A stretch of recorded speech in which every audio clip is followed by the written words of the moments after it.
Muy buenas tardes, apreciados teleparticipantes. Les saludamos y damos la bienvenida desde la Unidad de Telesalud del Instituto Nacional de Salud del Niño, líder en pediatría. Es un gusto estar con ustedes el día de hoy para presentarles a la doctora Jean Waringa Bejarano, especialista en cardiología clínica con años de experiencia en el área asistencial y administrativa. Labora en el servicio de cardiología pediátrica en nuestro instituto. Ella tendrá un tema muy importante que presentarles: crisis de ancianos y estretología de falopio. Queda con ustedes la doctora Jean Waringa. Puede empezar, doctora. Buenos días con todos. Soy la doctora Jean Waringa, en el Servicio de Cardiología del Instituto Nacional de Salud del Niño. Y ahora vamos a presentar un tema de cardiopatía congénita, tetralogía de Fallot.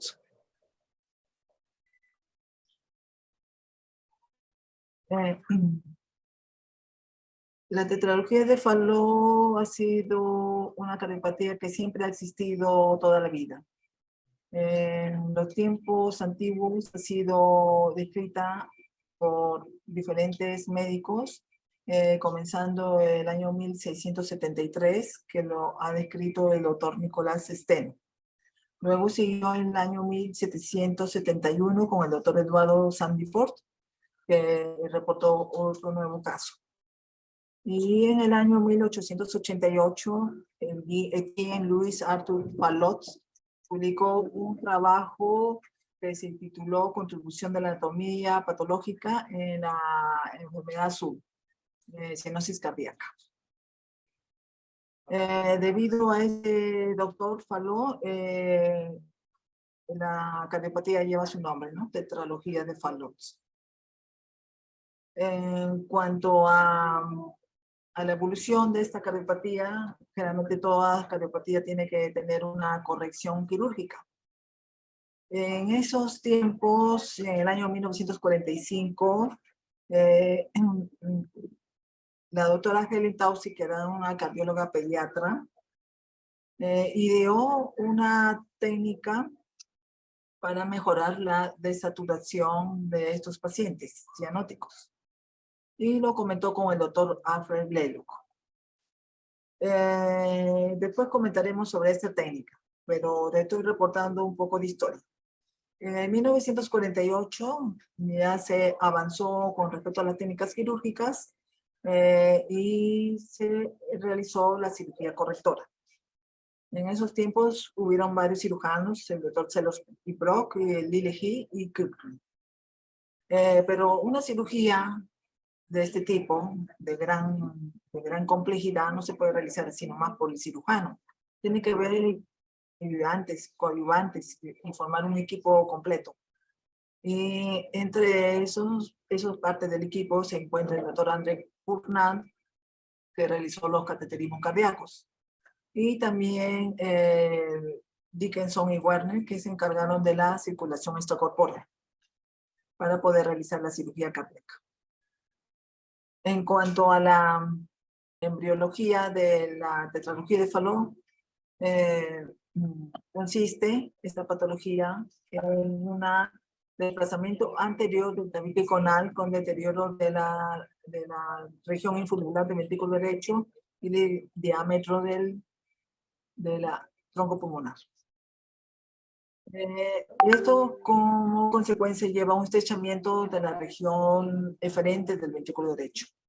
Y debido a esto también va a ocurrir la destroposición de la aorta sobre el tabique interventricular, conllevando consecuentemente la aparición de una comunicación interventricular subaórtica.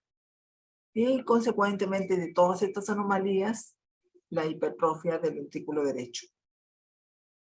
Acá tengo un diagrama donde demuestro la posición de los ventrículos, ventrículo derecho, ventrículo izquierdo. Del ventrículo izquierdo emerge la aorta y del ventrículo derecho la arteria pulmonar. Pero acá nota que hay dos, acá hay uno adelante y otro acá abajo. Entonces, el Fallot consiste justamente en ese desplazamiento. del septum infundibular y se desplaza hacia adelante.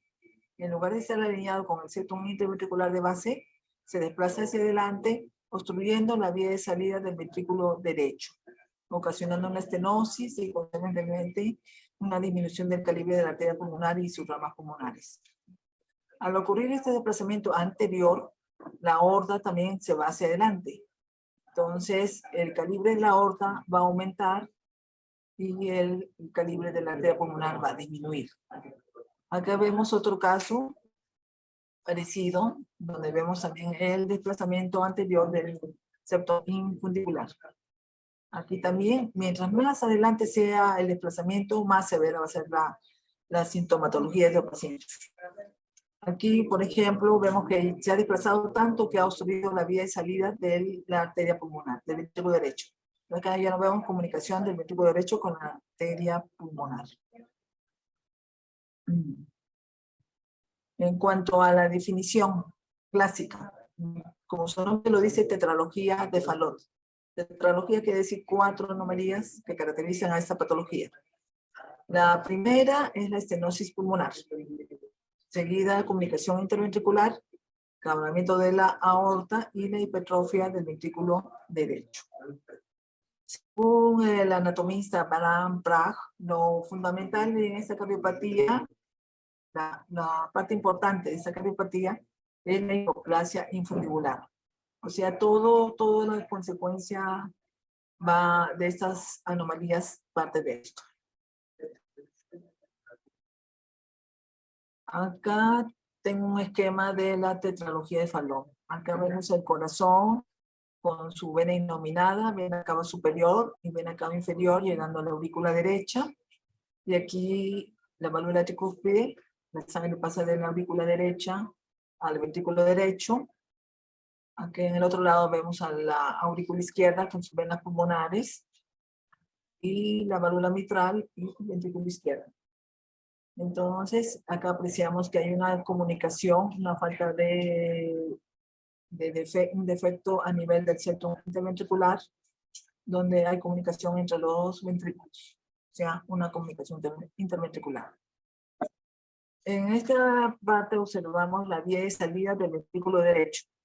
¿Ya? La sangre que llega al ventrículo derecho sale por esta zona que se llama infundíbulo y a través de la válvula pulmonar y se dirige hacia la arteria pulmonar y a sus ramas para ser oxigenada en los pulmones. Pero en este caso observan ustedes que hay una estenosis infundibular, que la luz de este infundíbulo se estrecha porque hay una hipertrofia a su alrededor. Y aparte también viene acompañado de una estenosis de la válvula pulmonar. Todo eso hace que el flujo hacia el pulmón sea muy bajo. Es dificultad de la sangre salir por este trayecto, entonces busca su salida. A través de la CIB se dirige la sangre venosa de aquí hacia la aorta, ocasionando la aparición de cianosis en el paciente. Entonces, como va hacia la aorta irriga todo el cuerpo, entonces se ve una cianosis universal de cabeza a pies. En cuanto a cómo se presenta esta cardiopatía, realmente es de las más frecuentes que hay, se lo conoce desde toda la vida y está presente en niños y adultos. Y es responsable del 4 al 10% de todas las cardiopatías congénitas. Y afecta igual a ambos sexos. El riesgo en que se presente esta cardiopatía en hermanos es del 3%. Está asociado a varios síndromes, entre ellos el síndrome de Down, con una prevalencia del 50%. Y el 15% de los pacientes presenta una delección del cromosoma 22q11. Entre las anomalías asociadas a esta cardiopatía se encuentra la comunicación interauricular con un 10%, la presencia de arco aórtico derecho con un 25%, la arteria coronaria descendente anterior, rama de la coronaria derecha, cruza el infundíbulo del ventrículo derecho en un 5%, o sea, son anomalías coronarias del trayecto de la arteria coronaria. Aumento de la circulación bronquial. En este esquema se muestran esas anomalías. Por ejemplo, acá la descendente anterior se origina de la corona de derecha, ¿no? Y pasa por delante. Esta es la arteria pulmonar, entonces cruza el infundíbulo. Y esto es importante saberlo. Acá también en esta otra foto, la corona de derecha nace de la corona de izquierda y cruza también la parte del infundíbulo, ¿no? Esta es la arteria pulmonar. Entonces, ¿por qué es importante definir el recorrido de la corona? Porque esta zona es la zona quirúrgica, donde el cirujano va a tener que abrir para corregir el defecto. Entonces, si se encuentra con una coronaria cruzando, va a ser difícil tomar esta vía.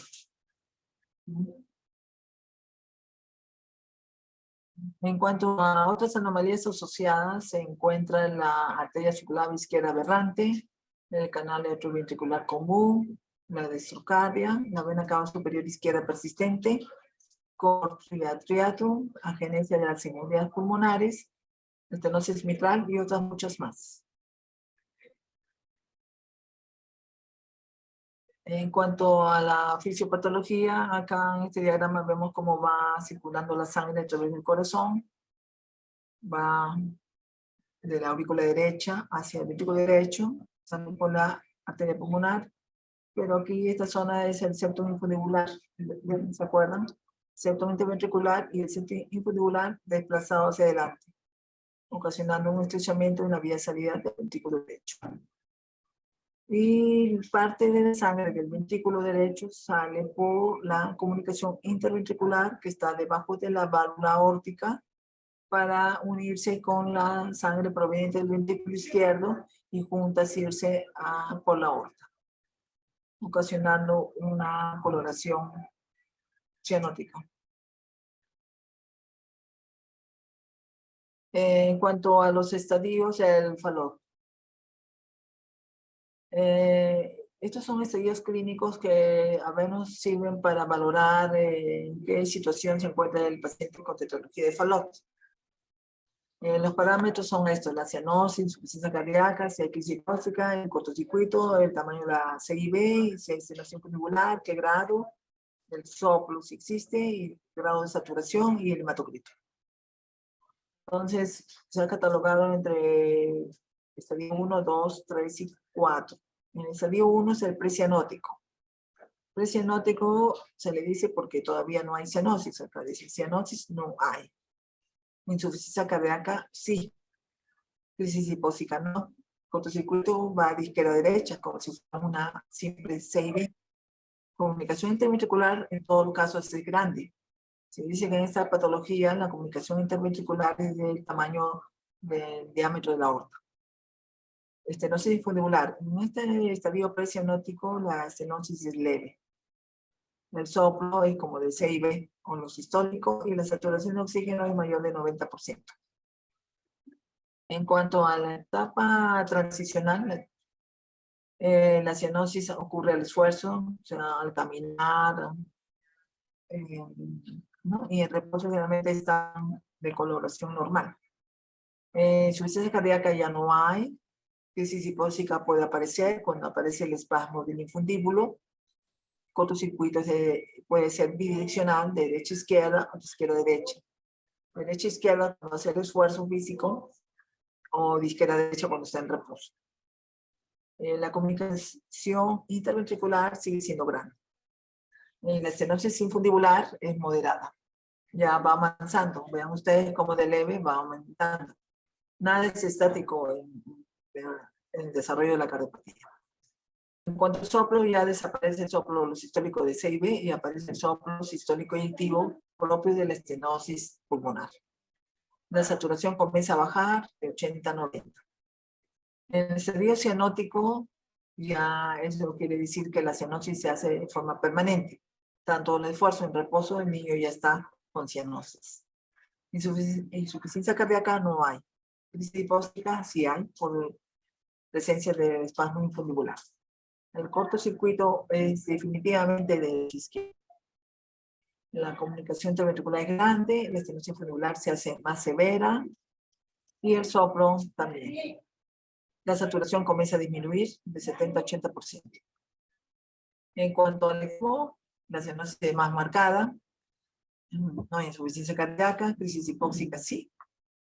El cortocircuito derecha izquierda, la serie grande, y generalmente esto va asociado a atresia pulmonar. Por lo tanto, no se escucha soplos. La saturación de oxígeno es menor de 70%. Y a medida que la saturación de oxígeno baja, el hematocrito va subiendo. Entonces, en este caso, va a tener el niño más de 60%. Va a ser poliglobulia. En este caso es importante saber que un paciente, por ejemplo, este paciente cianótico que está en estadio 3, presenta una crisis hipóxica, ¿no? Por X motivo. Entonces, el paciente que tenía un estadio así, su soplo, su presencia de soplo, cuando hace la crisis hipóxica ya no tiene soplo. ¿Por qué? Porque ocurre un espasmo de infundíbulo, el infundíbulo se cierra y no permite que pase sangre por ahí. Entonces el paciente se pone más cianótico, desatura más y su estado clínico empeora. Después del tratamiento que se le da para la crisis hipóxica, esto revierte. De lo que no tenía soplo, otra vez vuelve a aparecer el soplo sistólico. Entonces es importante la ocultación del soplo a través de la evolución de un niño con cardiopatía, sobre todo en la tetralogía de Fallot.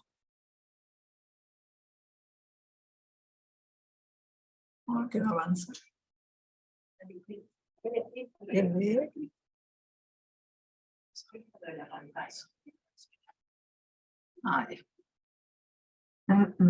En cuanto a las manifestaciones clínicas, dependen del grado de obstrucción del tracto de salida del ventrículo derecho. Eso es lo que comanda la sintomatología.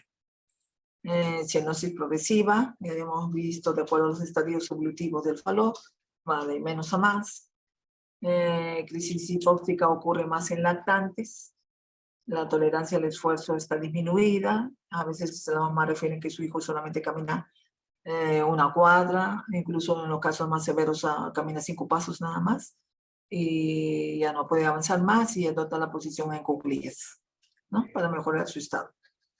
El desarrollo postoestetoral usualmente es normal, salvo que la hipoxia sea tan severa que conlleve a una desnutrición. Aparte, también pueden referirse a cefalea debido a la policitemia que pueda presentar. Acá tengo una foto sobre esa es la posición de cuclillas. El niño está caminando, entonces de repente siente que baja la saturación, siente síntomas de dolor, y entonces adopta esta posición en cuclillas automáticamente. El cuerpo mismo reacciona así. En cuanto al examen físico, el retardo de crecimiento y la cianosis y secuela. Hay grados variables de cianosis generalizada, dependiendo del grado de estenosis infundibular que presenta el paciente. Se observan acorpaques y dedos en palillos de tambor, con uñas en vidrio de reloj antiguo. Los pulsos arteriales sí están presentes y son amplios porque la aorta en estos casos es de mayor tamaño que lo normal. El impulso ventricular derecho se palpa. En cuanto al segundo ruido, este segundo ruido está dado más que todo por el componente aórtico. Es único y fuerte. Hemos visto ya en el diagrama que la aorta es de gran tamaño, entonces el sonido es bastante intenso. En cuanto al componente pulmonar, está un poco apagado porque el flujo que transcurre a través de la arteria pulmonar es muy pobre. También podemos evidenciar la presencia de un soplo sistólico eyectivo en el borde parasternal izquierdo, lo que es secundario por la estenosis infundibular. Aquí vemos una foto sobre la cianosis, ¿no? Que se ve en este caso. Es una cianosis generalizada que incluso oscurece la piel. En niños ya operados se ve que están más claros que lo que aparece aquí. En cuanto a los dedos en palillo de tambor, miren esos dedos, una protuberancia acá en las falanges distales, con las uñas todas curvas, ¿no? Por eso dicen dedos en palillo de tambor, porque así son los palillos de los tambores. Entonces, eso es característico tanto en manos como en pies. A veces se asombra uno de que el niño puede quedarse con estos dedos deformados toda su vida, pero generalmente cuando ocurre la cirugía correctora, la reparación es exitosa, desaparece la cianosis y esto progresivamente vuelve a la normalidad.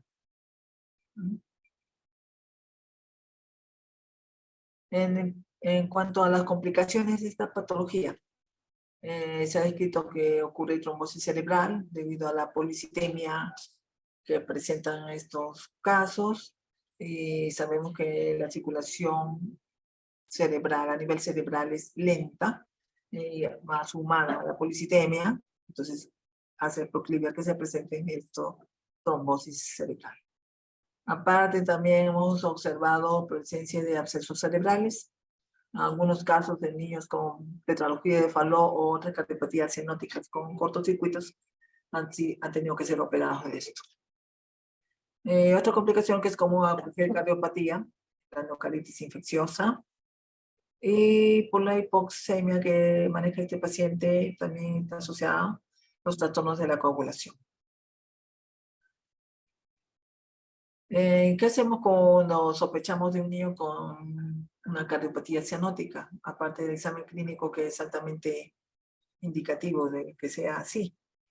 Tenemos que usar los exámenes auxiliares, ¿no? Pedirle su hemograma, su hematocrito. Realmente le pedimos grupo sanguíneo también, porque generalmente sabemos que esto va para cirugía directo, ¿no? No existe un manejo médico de por vida, sino al final termina en un tratamiento quirúrgico. Entonces pedimos también una radiografía de tórax, que es fácil de realizarse en cualquier parte del país, muy asequible. Entonces, ¿qué observamos? Observamos un corazón en forma de sueco, o de zapato, como dicen, ¿no?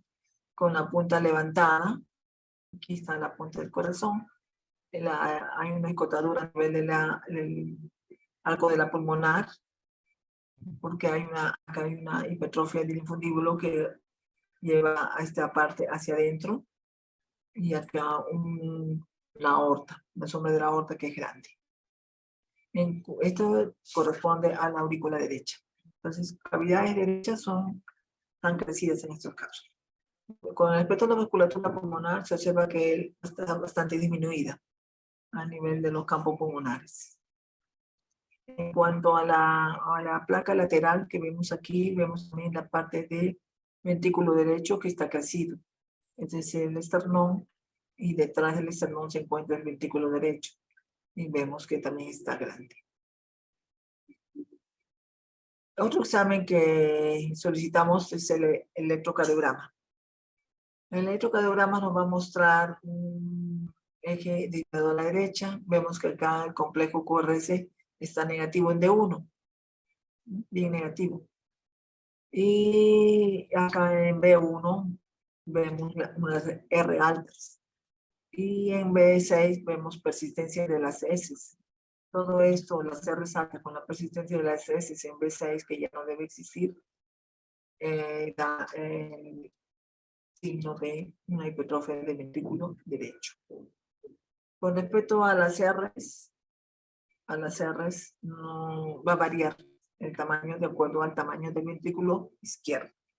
Si el ventrículo izquierdo en ese paciente es de buen tamaño, entonces los voltajes de la R en B5, B6 van a ser normales. Pero si el ventrículo izquierdo en ese paciente se encuentra disminuido de tamaño pequeño, entonces también el voltaje de las R's en B5, B6 que corresponde al ventrículo izquierdo van a estar más pequeñas. Acá vemos una diferencia que es patológica, donde se dice que en B1 las R's altas y en B2 las R's más pequeñas, así un cambio súbito, un brusco, son signos de un evento de tetralogía de Fallot. Otro examen que ya nos lleva más profundamente al diagnóstico de esta cardiopatía es el ecocardiograma. Felizmente que a nivel nacional ya se están realizando ecocardiogramas en todos los departamentos. Entonces eso es de gran ayuda para el diagnóstico precoz. En esta primera vista observamos, es una vista para estrenar eje largo, donde observamos la aurícula izquierda, la válvula mitral, ventrículo izquierdo, la aorta, ventrículo derecho adelante, aquí en personas se encuentra el pecho, y en esta parte de atrás la espalda, ¿no? Y vemos en el centro el septum interventricular grueso, acá también se ve una sombra, que es también parte del ventrículo derecho, que es la pared. La pared del ventrículo derecho con el septum interventricular hipertróficos.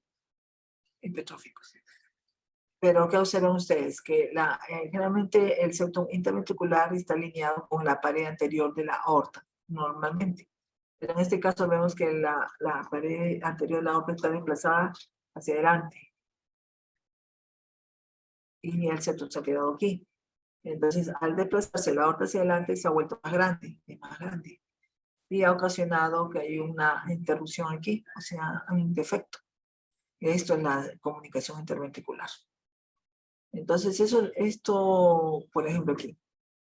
Aquí vemos de la tetralogía de Fallot que vemos la hipertrofia del ventrículo derecho, vemos la comunicación interventricular y vemos el cabalgamiento de la aorta. ¿Por qué? Porque vemos que del ventrículo izquierdo la sangre va a salir hacia la aorta, tanto como del ventrículo derecho hacia la aorta. En esta otra vista lo vemos en movimiento para ver mejor y ver cómo es la dinámica del corazón. Aquí otra vista es de 4 cámaras y acá 5 cámaras. Tenemos 4 cámaras porque son 4 cavidades y acá 5 porque aparece el agua. Entonces en esta vemos que las cavidades derechas están más grandes que las izquierdas. Esta es una cardiopatía. Generalmente las cardiopatías cianóticas desarrollan más el lado derecho. Acá podemos observar que no existe ningún defecto de C y B. Pero acá, en la vista de 5 cámaras, sí lo vemos. Aquí está. Entonces tenemos que ver a la aorta para poder ver la C y B, que justo está debajo de la aorta, ¿no? Vemos el septum interventricular, una cavidad del ventrículo izquierdo más pequeña que la del ventrículo derecho. Esta es otra vista subcostal para ver parte del infundíbulo y la arteria pulmonar. Entonces acá en el centro está la aorta, la válvula aórtica, válvula tricuspide aquí arriba, ventrículo derecho, sale por el infundíbulo, válvula pulmonar y las ramas pulmonares derecha e izquierda.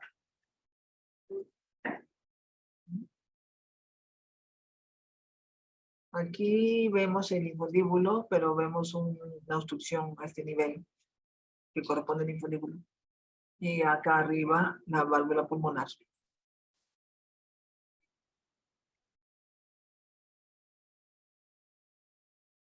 En esta vista, que es a colores, vemos cómo generalmente los colores en rojo y azul son normales, ¿no? No indican obstrucciones. Pero cuando vemos la aparición de un color verde o un mosaico de colores, vemos que ahí pasa algo. Entonces, en este caso, vemos que ese color, esa coloración verde, comienza de más abajo de la válvula pulmonar que está aquí. Entonces, esto se llama infundíbulo, plato de salida del ventrículo derecho, que está estrecho. Al ocurrir este estrechamiento, se dificulta el pasaje de sangre, entonces genera turbulencia. Entonces aparece ese color. Entonces vemos cómo comienza la turbulencia a partir del infundíbulo, transcurre por la válvula pulmonar, sigue por la arteria pulmonar y se transmite hacia las ramas pulmonares. Este es otro caso de un Fallot. También vemos la aorta bien grande, abarca los dos ventrículos, en el septum interventricular, acá está. El ventrículo derecho saliendo la aorta y el ventrículo izquierdo también. En esta patología lo que vemos es esa punta del septum. Una punta un poco membranosa que hay que tener en cuenta porque si no se repara y el cirujano pone su parche aquí, entonces en el postoperatorio va a evolucionar hacia una estenosis subaórtica, porque esta membranita que ve aquí puede seguir creciendo y ocasionar una estenosis subaórtica. Entonces es importante dar los detalles precisos al cirujano para una corrección exitosa. En esta vía vemos en colores y se ve bonito porque acá vemos cómo pasa la sangre del ventrículo derecho a la aorta. Ven en azul cómo se dirige de derecha a la izquierda. Aparte que del ventrículo izquierdo también se dirige hacia la aorta.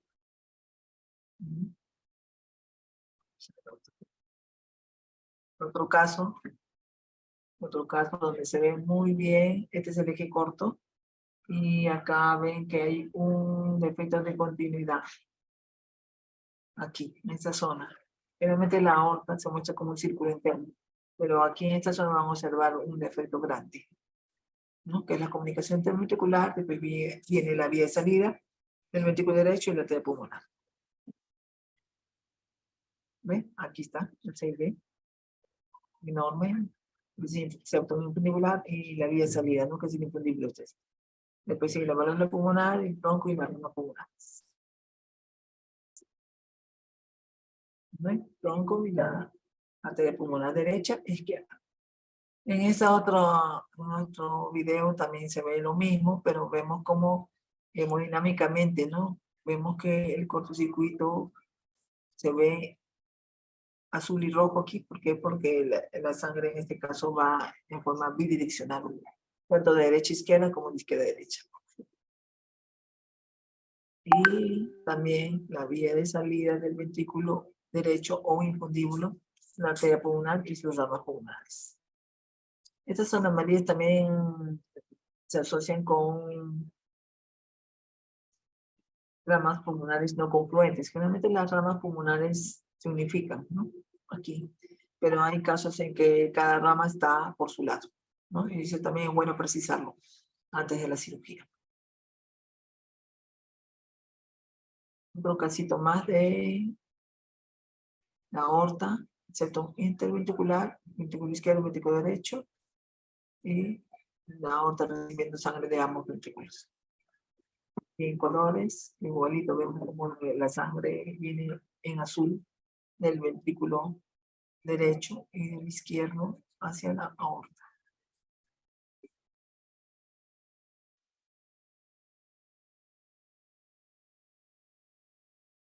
Otro examen que solicitamos para una corrección de patología de valor es la tomografía.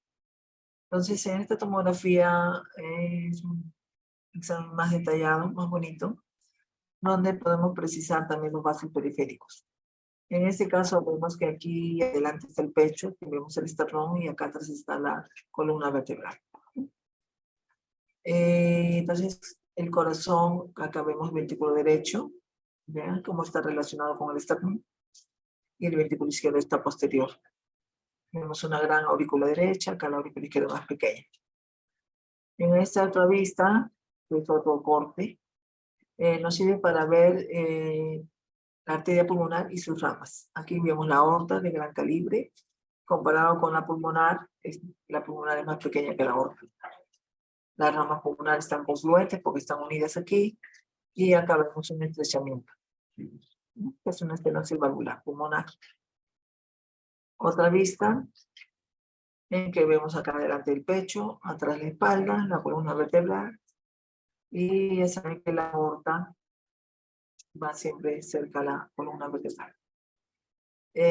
Y el ventrículo derecho junto con el esternón. Entonces vemos aquí que el ventrículo derecho sale del infundíbulo y está el septum interventricular, y esta sombra negra que ven aquí es el septum infundibular que está desplazado hacia adelante. De aquí se fue hacia adelante, ocasionando una estenosis infundibular. Acá vemos la válvula pulmonar también estenótica, la arteria pulmonar, y después se va a dividir en sus ramas.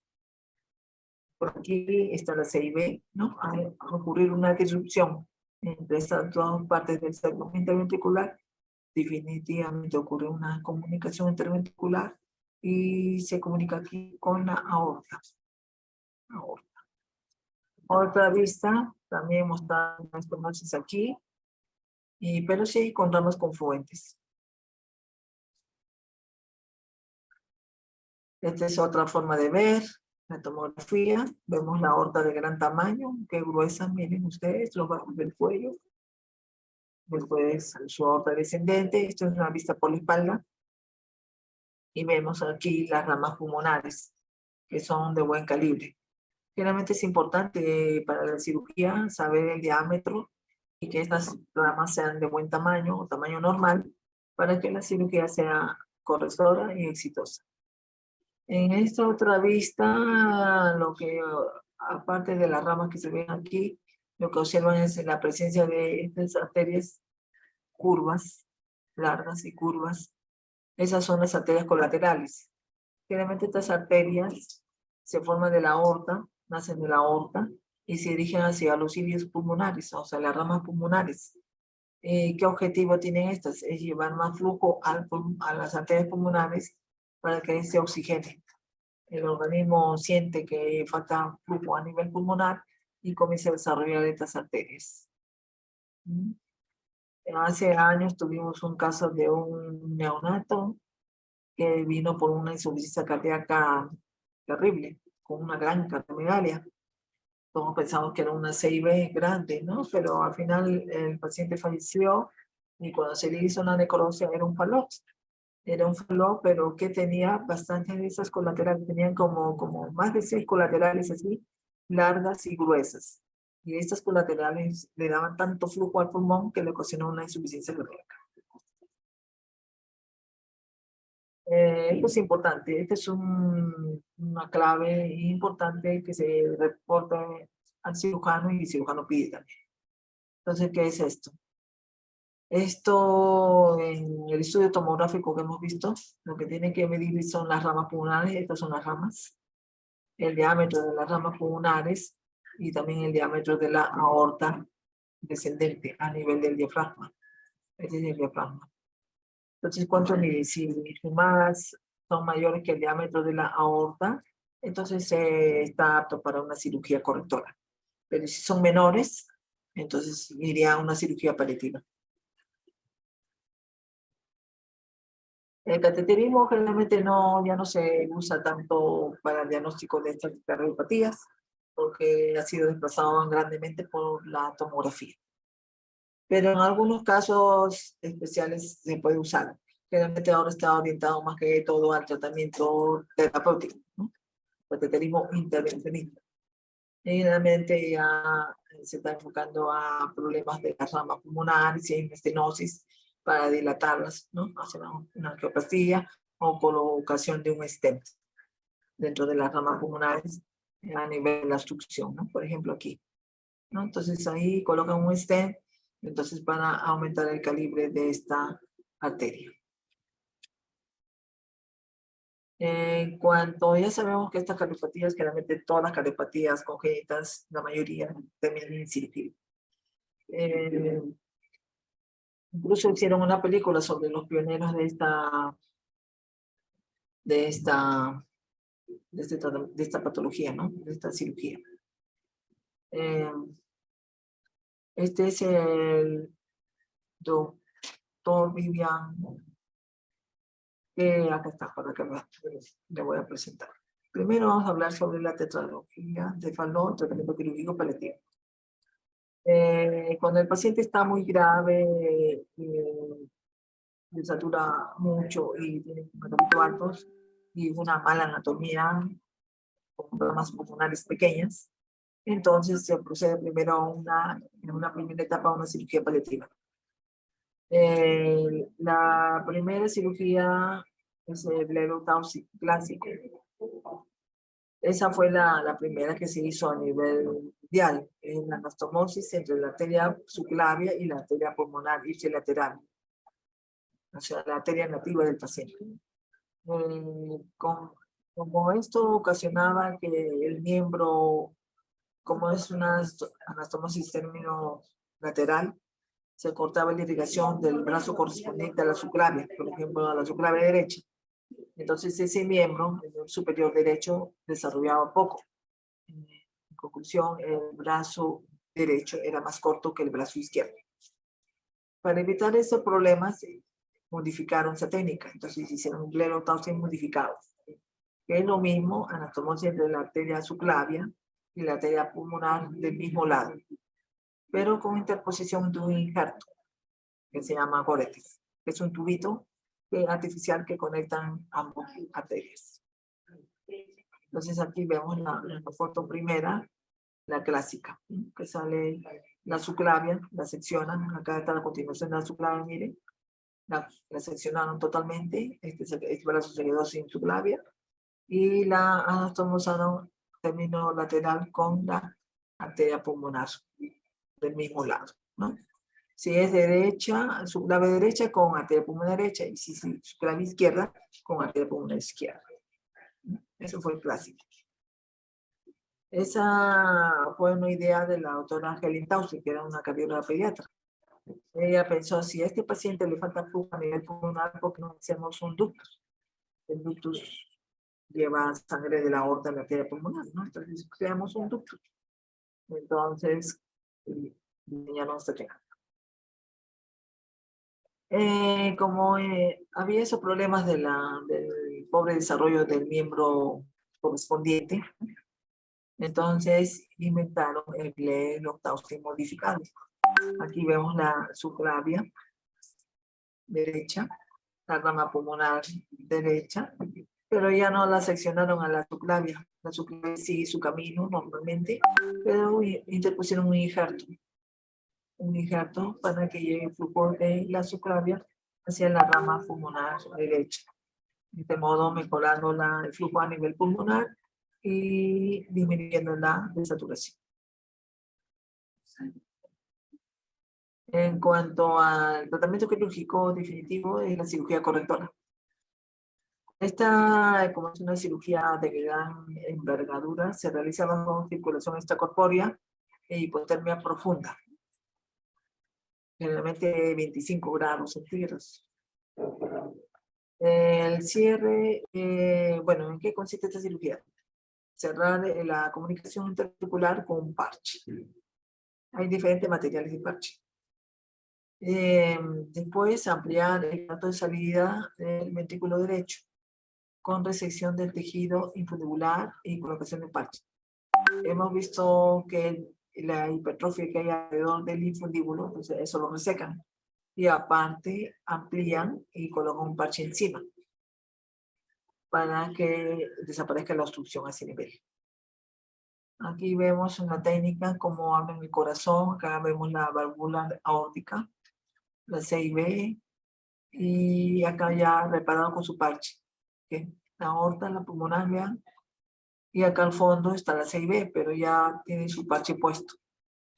En esta forma corrigen la comunicación interventricular. Acá vemos la arteria pulmonar, esta zona corresponde al infundíbulo, que está hipertrófico. Entonces, a veces, como es estrecho, queda pequeño. Entonces, interponen otro parche encima, quedando así. Y si la pulmonar también está hipoplásica o estrecha, ponen otro parche ahí también. Y si la válvula está comprometida también, o sea, está hipoplásica, el parche va a todo este sector. Todo. El problema es que si existe la presencia de una estenosis valvular, el pronóstico es peor que si no tuviera. Si el niño presenta una válvula pulmonar normal, el pronóstico es bueno. Pero si el niño presenta una hipoplasia de la válvula pulmonar, generalmente eso va a conllevar a cirugías posteriores, a evaluar el grado de insuficiencia pulmonar, a otra cirugía o colocación de una válvula protésica a ese nivel para evitar la falla ventricular derecha. Ahora se están inventando válvulas biológicas que no necesitan recambio y que pueden durar toda la vida, ¿no? Para evitar ese trauma de la nueva cirugía. ¿Cuáles son las complicaciones quirúrgicas? Las inmediatas en el postoperatorio son las arritmias. Las arritmias y la falla ventricular derecha. Hay que mencionar que como hay una sección del ventrículo derecho, ¿no? Como hemos visto acá, hay un corte a nivel del infundíbulo. Este corte ya de por sí va a ocasionar un bloqueo completo de rama derecha. Eso es un hallazgo normal en un electrocardiograma de un niño operado. Todos van a tener su bloqueo completo de la rama derecha. Lo que hay que hacer es seguimiento electrocardiográfico y estos son pacientes que tienen que controlarse toda su vida. En cuanto a las complicaciones tardías de insuficiencia pulmonar, en casos de que la válvula pulmonar sea displásica, ¿no? Y haya quedado insuficiente o estenótica o deforme. La insuficiencia aórtica, ¿por qué? Porque al hacer la aorta de mayor tamaño de lo normal, la válvula aórtica también es más grande de lo normal, y al ser de ese tamaño que va a conllevar la aparición posterior de una insuficiencia aórtica. Puede haber una comunicación interventricular residual que puede ser manejable de acuerdo al tamaño que le quede de residuo. Arritmias cardíacas que pueden ocurrir en cualquier etapa de su vida después de operar. En cuanto a, hemos mencionado de antes que ocurre crisis hipóxica. La crisis hipóxica es típica de esta patología de tetralogía de Fallot. Y es una situación crítica que compromete el estado general. Hay agitación, incremento de cianosis, polinemia intensa y irritabilidad. El niño se siente mal y llora. Aumenta la cianosis. Lo puede ocasionar cualquier estímulo. Puede ser el llanto, una alimentación, el dolor, el frío, el calor, la deshidratación, por ejemplo, un niño con diarrea también puede estar descompensado y presentar una crisis hipóxica por esta situación. Generalmente ocurre en las mañanas, cuando el niño despierta. Y en lactantes. Generalmente son decretos en lactantes, no en niños grandes. ¿A qué se atribuyó, dice, esta crisis? Generalmente se le atribuye a la presencia de espasmos musculares a nivel del linfodíbulo. O sea, el linfodíbulo se contrae y se cierra. Y al ocurrir eso, disminuir súbitamente o bruscamente el flujo sanguíneo hacia el pulmón, ¿no? Ocasionando una caída brusca de la saturación de oxígeno, con compromiso secundario a nivel cerebral, ¿no? Por la hipoxia. En cuanto a la ocultación, como hemos visto en los estadios, ya el soplo desaparece en la crisis, porque el linfodíbulo se cierra. La hipoxemia severa, menor de 35 milímetros de mercurio, hay acidosis metabólica grave. De acuerdo a la severidad de esta crisis, puede haber pérdida de conocimiento, convulsiones, accidente cerebrovascular. Se ve bastante reporte de isquemia, ¿no? Accidentes isquémicos, isquemia cerebral. Y mientras más veces se repita una crisis hipóxica, más lesiones va a tener a nivel cerebral, ¿no? Entonces puede conllevar a un retardo psicomotor importante. Y en casos severos, la muerte. Hay casos en que la crisis no cede con nada, el paciente fallece. Este es un ritmo del abordaje de la crisis hipóxica. Entonces, cualquier estímulo que le produzca un aumento súbito de la cianosis, ¿no? Porque el calor, el frío, el dolor, el susto, porque entonces desencadena la crisis hipóxica. Entonces, ¿qué se hace? ¿Qué se hace en esos casos? Que se colocan los pacientes en la posición que hemos visto de cuclillas, ¿no? Pero como el paciente no se va a poner solito, que es un lactante, hay que doblarle las rodillas sobre el pecho y ponerle la boca hacia abajo, la cabeza hacia abajo, para que aumente el cortocircuito de izquierda a derecha y disminuya la desaturación. Se le administra oxígeno también porque estos niños están hipóxicos. Y si no se tiene que darle morfina o ketamina, ¿no? Dependiendo del grado de crisis que tenga el paciente. Después, si es una crisis aguda, se administra betabloqueadores por vía endovenosa. También corrección del desequilibrio ácido básico, ¿no? Con bicarbonato de sodio. Usar vasoconstrictores endovenosos. Y pensar en si no se dé una intubación traqueal y conectarlo a ventilación mecánica. sedarlo completamente. En cuanto a los factores que tienen que ser corregidos, tienen que ubicar si el niño estaba anémico, ¿no? También porque la anemia también severa puede ocasionar esta crisis. O tiene alguna enfermedad de fondo, o tiene fiebre, o está deshidratado. Entonces, todos esos factores hay que corregirlos para estabilizar hemodinámicamente al paciente. En cuanto al tratamiento, así paso por paso, ¿no? Lo básico de inicio es la posición genopactural. Usar beta bloqueadores. Acá generalmente no tenemos esto de polvia venosa de propranolol, pero sí lo podemos dar como prevención en los niños con FALOT, el tratamiento por vía oral, que es a 1 miligramo por kilo por dosis cada 6 horas. Eso previene bastante la crisis hipóxica. En casos agudos, el clorhidrato de epitidina, 1 miligramo por kilo intramuscular, a veces no tienen vía el paciente, entonces puede usar la vía intramuscular. Clorhidrato de etilefrina, en lactantes menores de 6 meses, 2.5 miligramos intramuscular, y en lactantes mayores de 6 meses, 5 miligramos intramuscular. También en otros casos severos que no responden, se puede usar la ketamina, 2 miligramos por kilo, también endovenoso, intramuscular, dependiendo si tenga vía disponible. En cuanto, como ya se dijo que había una acidosis metabólica, ¿no? Entonces hay que corregirla. De inicio, si el paciente está en crisis aguda, no le van a esperar a tomarle un AGA todavía para hacerle la reposición de bicarbonato.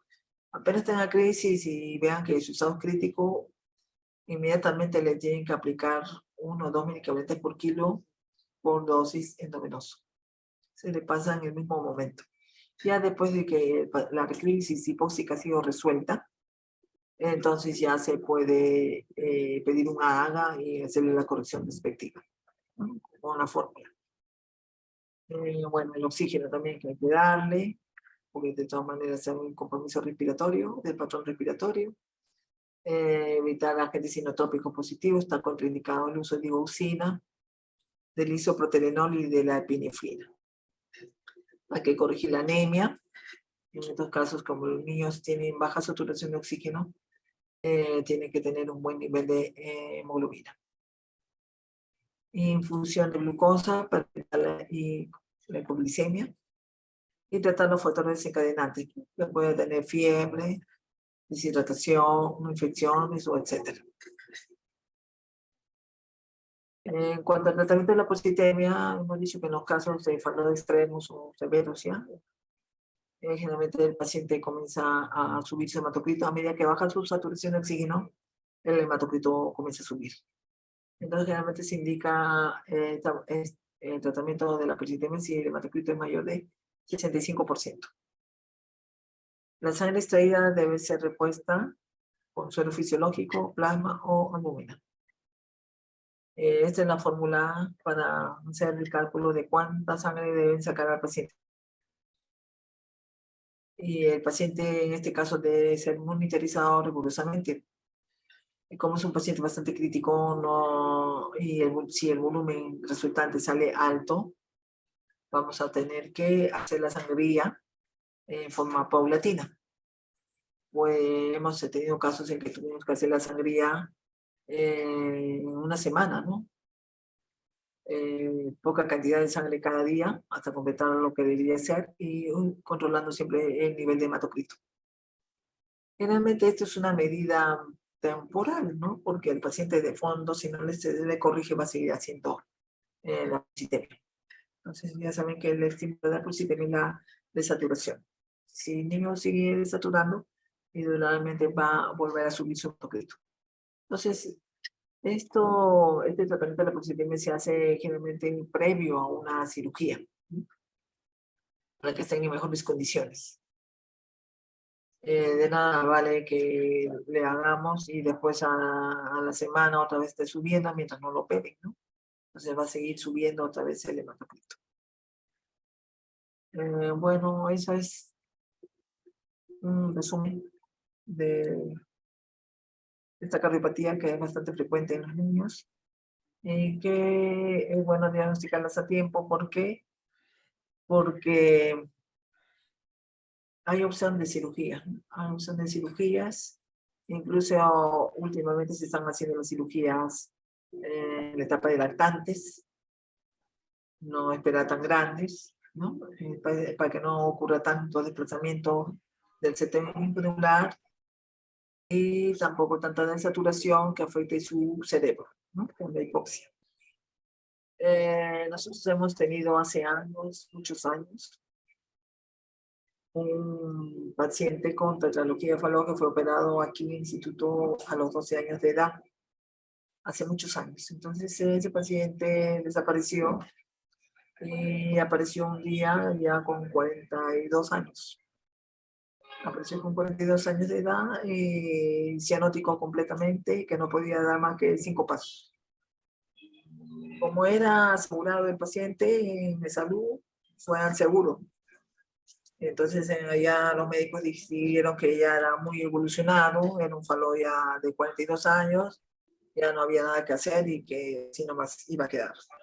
Entonces el paciente, dentro de su hipoxia cerebral que tenía, pensó, se acordó de nuestro instituto, se acordó de que su mamá lo había traído de niño aquí, entonces vino y en esa fecha pues le abrieron las puertas para que pueda ser tratado aquí. Entonces en ese tiempo se le hicieron todos los estudios, la eco, el cateterismo, todo completo. Y al final fue sometido a una junta. En la junta en esa oportunidad hubieron 2 cirujanos mayores. Entonces felizmente que habían 2. Entonces uno le dijo que ya no, pues porque ya era demasiado evolucionado. Y el otro dijo que sí, que lo iba a operar. Entonces, ante esa posibilidad, a esa luz en el camino, se optó por darle esa oportunidad al paciente, no negarle esa chance. El paciente se preparó todo, fue sometida a cirugía y felizmente todo salió muy bien, salió perfecto. Entonces, para que vean, no hay nada absoluto, no hay tiempo, todo hay que valorar y siempre esperar, ¿no? Esperar cosas buenas y con esperanza siempre, ¿no? Bueno, eso es todo. Muchas gracias. Gracias a usted, doctora. Le voy a hacer llegar algunas preguntitas. La primera pregunta que nos hacen es, ¿cuál es la diferencia entre la tetralogía de Fallot rosada o acianótica y la tetralogía clásica o cianótica? Sí, eso justamente lo mencioné en el cuadrito de los estadios. En el estadio se llama precianótico, ¿no? Que es el Fallot rosado. En ese estadio, la estenosis infubular, hemos dicho que lo que comanda el cuadro del Fallot, lo que comanda lo más importante, es la estenosis infundibular. Entonces, en ese Fallot rosado, la estenosis infundibular en ese caso es leve. O sea, no tiene mucha significancia.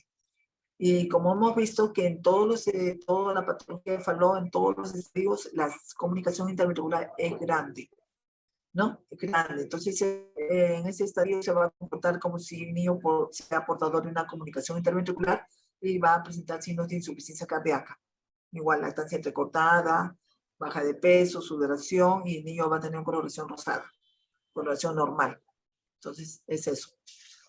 Como hemos dicho, tetralogía de Fallot no es un Fallot que se quede así nomás, toda su vida va a ser así. No, eso progresa. La cardiopatía va progresando. La estenosis va aumentando. Entonces, no sabemos, cada niño es variable.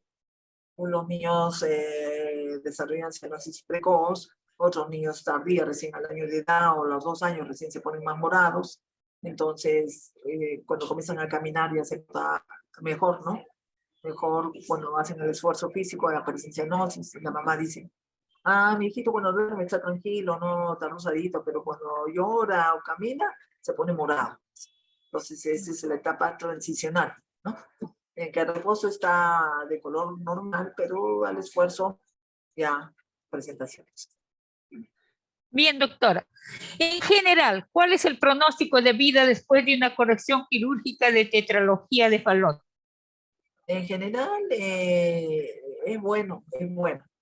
Pero por eso he dicho, lo que va a comandar el pronóstico favorable para el paciente es el aspecto de la válvula pulmonar. Si la válvula pulmonar es normal en ese niño, el pronóstico es excelente. Pero si la válvula pulmonar es deforme, muy pequeña, su pronóstico no va a ser tan bueno porque va a tener que ser sometido a otras cirugías posteriores para la corrección de ese defecto, ¿no? Últimamente se están inventando unas válvulas para que duren toda la vida. Ojalá, ¿no? Ojalá. Entonces, con eso ya se mejoraría la expectativa en esos pacientes. Y aparte, como le decía, siempre hay que controlarlos. Porque estos niños pueden ser susceptibles de arritmias. Como tienen una cicatriz en el corazón porque se ha seccionado el corazón, entonces esos puntos de cicatriz pueden conllevar a la aparición de arritmias. Pero felizmente en el instituto ya tenemos un electrofisiólogo, ¿no? Sí, el electrofisiólogo se encarga sí. de hacer las ablaciones de las arritmias que puedan ocurrir. Entonces, sí, el pronóstico es más llevadero. A Parece mejorar. que conforme avanza la ciencia, todo va a ser mucho mejor. Muy bien, doctora. Por el momento ya no tenemos más preguntas. Así que gracias, doctora, por su participación en las telecapacitaciones del Instituto Nacional de Salud del Niño. La felicitamos por su excelente exposición en bien del personal de salud y por ende de los niños con patologías congénitas que requieren una atención cardiológica. Por favor, sus palabras finales al personal presente. Bueno, muchas gracias por estar presentes en este momento y ya saben que es importante hablar con la familia, ¿no? Los detalles, cómo apareció la cianosis, qué hace el niño cuando se siente mal, todos esos datos son importantes en la historia. Generalmente ahora veo que ya se está perdiendo bastante eso de la anamnesis que había antes, ¿no? Más se está enfocando últimamente en la tecnología, no más ecocardiograma, resonancia, tomografía, y ya no se enfoca mucho en la historia. Ya prácticamente creo que está desapareciendo eso. Pero entonces hay que hacer un mirar, ¿no? Porque el niño es un ser humano, ¿no? Hay que ver su relación familiar, ¿no?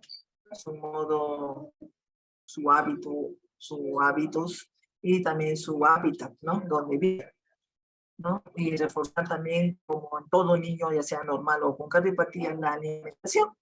Eso es básico, porque si un niño está bastante alimentado, bien alimentado, todo lo que conlleve, por ejemplo, en este caso de Falló, una cirugía de gran envergadura, entonces los resultados van a ser mejores que un niño que se encuentre desnutrido, ¿no? Entonces, todas esas cosas y también siempre chequear la anemia en los niños, ¿no? Anemia, hay un programa de anemia, ¿no? A nivel nacional. Entonces, por mayor razón, en estos niños que son cianóticos, tienen que tener un nivel de hemoglobina adecuado, porque su organismo requiere más que los demás niños. Y como le dije también al revisar la radiografía, ¿no? En todo el Perú se toman radiografías y son el examen más cómodo que puede existir. Entonces, con eso de base y hacer un diagnóstico precoz para poder solucionar el problema y ser tratado oportunamente. Y evitar las complicaciones que se ven. Muy bien, doctora. Muchas gracias nuevamente. Gracias. Gracias también al personal que se conectó hoy. Continúe con nosotros. Pueden revisar este interesante tema a través de la página web y canal de YouTube de Telesalud del Instituto Nacional de Salud del Niño. Muy buenas tardes a todos. Gracias, doctora.